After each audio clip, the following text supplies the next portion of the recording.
Hello my friends, it's Rob from Old School Gym. Today's video is one of my workouts. I'm posting it. Hopefully I could help one of you older guys out there who are not too sure where to start and how to modify your workouts as you age. I'm not doing typical exercises anymore because my body can't tolerate it. You won't see conventional deadlifts. You won't see conventional bench press anymore and squatting. So I'm trying to minimize injury and stay in the game. So I hope this helps. So stay tuned. The first thing I do is a warm up. This particular time I use rocking push-ups, but you could use 1,000 different things. I use rocking push-ups because it uses the whole body. Instead of just working on the shoulder complex, you're actually using the core and your quads, going back and forth and building a good sweat. I do 5 sets of between 10 and 20 reps. I'm moving rapidly. So I'm trying to get this going so I can start my workout. The second warm-up exercise I do is a body weight squat with my heels up on a wedge. I do that so I get the ankles out of the move and I get more of a stretch on my quads when I come down. On the way up, I don't lock out my knees. I'm trying to keep the blood in the quads and get a nice pump. So I try to do 5 sets of 20 and I pair back and forth with the rocking push-ups. That should be more than enough to get a sweat going so you can start your workout. Try that. The first exercise I used in this particular workout was the landmine split snatch. It's the most explosive exercise out of this whole workout. So you don't do it at the end when you can't get a benefit from it because you're tired. You use it in the beginning of your workout and you can get the most out of it. The landmine split snatch is a dynamite replacement, and I know people don't like to hear that, to Olympic lifts. I can't do them anymore. So this is a great replacement. It's no compression. It's very athletic. I'm a big fan of Landmine University. Check them out. That was the first exercise. I try to do 3 sets to 5 with 5 to 6 reps and try to be as fast as possible. Okay, my friends, the second exercise is an inverted row, feet up on the bench. And this particular exercise, I put a 15-pound vest on. I have 2 or 3 other heavier vests that I have heavy days, I have light days, I have rep days. But here I'm using a 15-pound vest. I try to do 3 sets of 15 or as much as I could do. I've seen a lot of big benches in my time, guys doing well over 300 pounds, but very few of them had the pulling power. So when I was younger and much heavier, all we did was bench and bench and bench, not too much pulling exercises. So you see a lot of rounded shoulders. So when they do bench presses, they hurt their shoulders.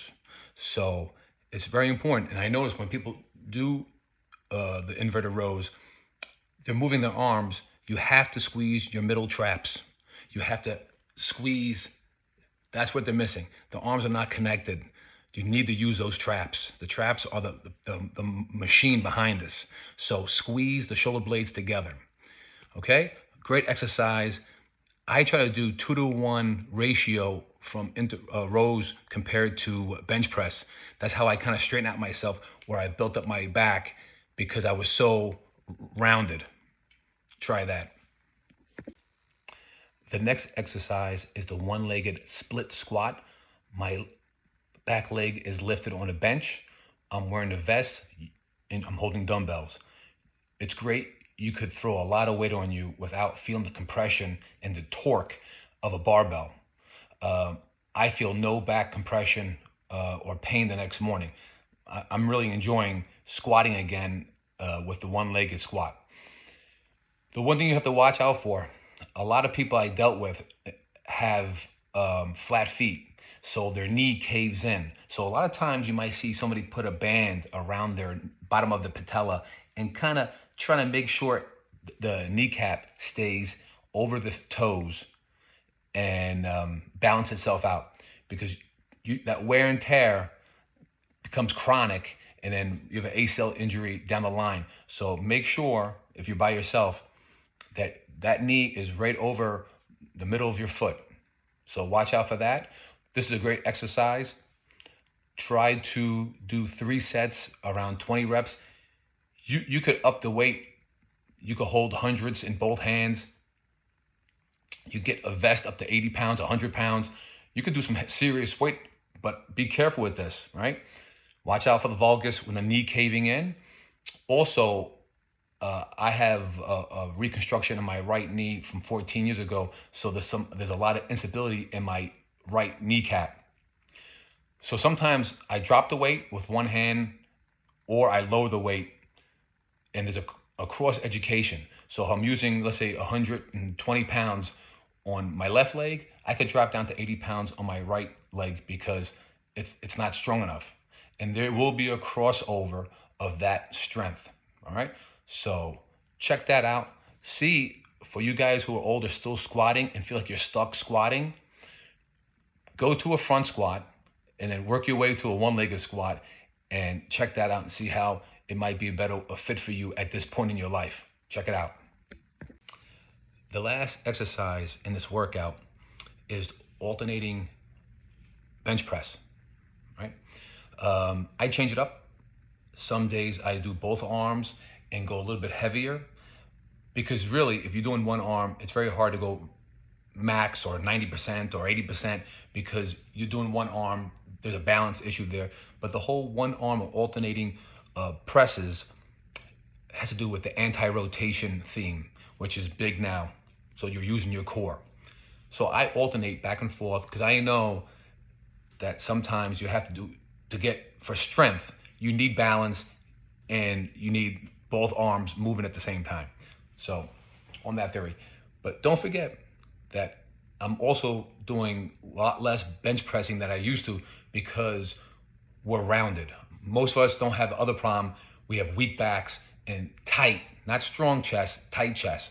So I don't go crazy bench pressing at this point in my life, right? There's no progressive overload at this point. I'm doing the best I can that day. Some days I feel really good. Some days I feel half paralyzed. So I go by how I feel. And I listen to my body at this point in my life. And upper body injuries are mostly overuse injuries. So I really watch that. When the elbow hurts, the shoulder, when the joint doesn't feel well, I might pull a plug on it for a while. I don't want to have any problems with the tendons or joints. Okay? So on that, this whole thing took me 45 minutes or under 45 minutes. I'm moving rapidly. Kind of the Louis Simmons West Side theory that you try to finish up your workouts moving as fast as you can. So check that out. If you guys have any questions, hit me down below.